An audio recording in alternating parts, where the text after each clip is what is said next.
वित्त मंत्री निर्मला सीतारमण 1 फरवरी को फाइनेंशियल ईयर 2025-26 का बजट पेश करेंगी। उससे पहले आज संसद में इकोनॉमिक सर्वे पेश किया गया। ये रिपोर्ट देश की अर्थव्यवस्था की मौजूदा स्थिति और विकास की संभावनाओं को समझने के लिए बेहद अहम मानी जाती है।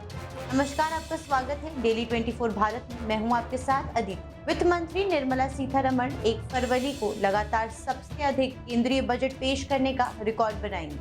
निर्मला सीतारमण का बतौर वित्त मंत्री ये 8वां बजट होगा, जिसमें 6 वार्षिक और 2 अंतरिम बजट शामिल हैं। पर इससे पहले आज देश का आर्थिक सर्वेक्षण यानी इकोनॉमिक सर्वे आया, जो भारत की फाइनेंशियल हेल्थ का पूरा लेखा जोखा पेश करता है। पर इससे पहले जानते हैं इकोनॉमिक सर्वे आखिर है क्या।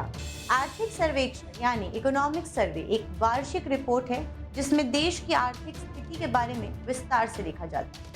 इसमें महंगाई, रोजगार, इंफ्रास्ट्रक्चर, एग्रीकल्चर, विदेशी मुद्रा भंडार, मुद्रा आपूर्ति, इंपोर्ट एक्सपोर्ट जैसी सभी जरूरी जानकारियां उपलब्ध होती हैं, जिससे देश की अर्थव्यवस्था प्रभावित हो।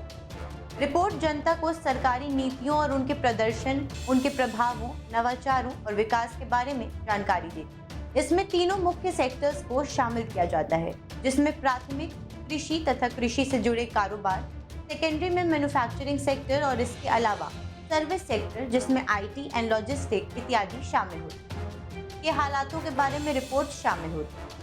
आर्थिक सर्वेक्षण अर्थव्यवस्था की स्थिति पर प्रकाश डालने के साथ शुरू होता है और इन्फ्लेशन की स्थिति, मॉनेटरी डेवलपमेंट और मध्यम और दीर्घकालीन दृष्टिकोण पर प्रकाश डालता है। साल 2015 के बाद इकोनॉमिक सर्वे के 2 हिस्से में बंटने की परंपरा शुरू हुई, पार्ट ए और पार्ट बी। पार्ट ए यानी देश की आर्थिक सेहत का रिपोर्ट कार्ड, इसमें देश की अर्थव्यवस्था की मौजूदा स्थिति, सरकार की वित्तीय स्थिति और फिस्कल ट्रेंड की जानकारी दी जाती है। इसमें GDP growth, industry growth, inflation, forex reserve, export import जैसे बड़े बड़े आर्थिक आंकड़ों की कहानी होती है। सरकार की नीतियां कैसी रहीं, कितना फायदा या नुकसान हुआ, इकोनॉमिक ग्रोथ का ट्रेंड कैसा रहा, आगे क्या संभावनाएं हैं, ये सब जानकारियां पार्ट ए में होती है।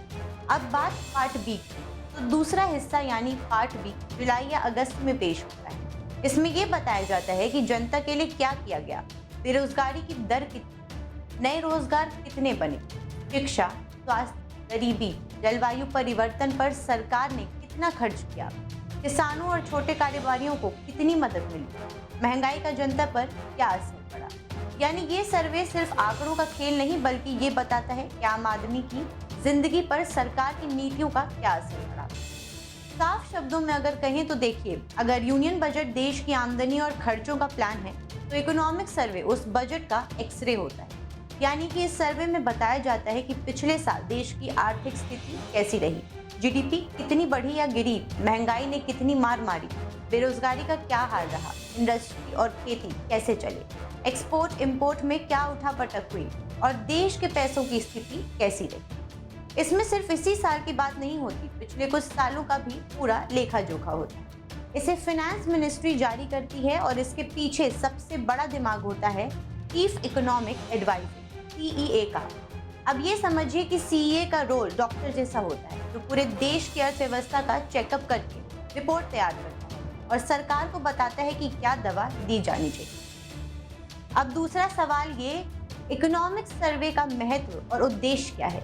इकोनॉमिक सर्वे से न केवल पिछले वित्त वर्ष का आर्थिक लेखा जोखा मिलता है, बल्कि आने वाले समय में क्या चुनौतियां हैं, इसका भी अंदाजा मिलता है। सरकार इकोनॉमिक सर्वे के माध्यम से देश की अर्थव्यवस्था के विभिन्न क्षेत्रों जैसे मैन्युफैक्चरिंग, एग्रीकल्चर, सर्विस और एक्सपोर्ट पर गहन शोध करती और इन क्षेत्रों में सुधार की संभावनाओं को प्रस्तुत करती। इसमें आर्थिक आंकड़ों के साथ साथ व्यापक नीतिगत विचार यानी ब्रॉड पॉलिसी कंसिडरेशन और क्षेत्रवार विश्लेषण यानी सेक्टर वाइज एनालिसिस भी शामिल है, जिससे ये दस्तावेज व्यापक आर्थिक दिशा का संकेत देता है। अक्सर इकोनॉमिक सर्वे को आने वाले आम बजट के लिए नीति दिशा निर्देश के रूप में देखा जाता है। हालांकि इसमें दी गई सिफारिशों को लागू करना सरकार के लिए अनिवार्य नहीं होता। इस सर्वे में सरकार उन प्रमुख आर्थिक चुनौतियों और अवसरों की पहचान करती है जिन पर ध्यान केंद्रित करके विकास तेज किया जा सकता है।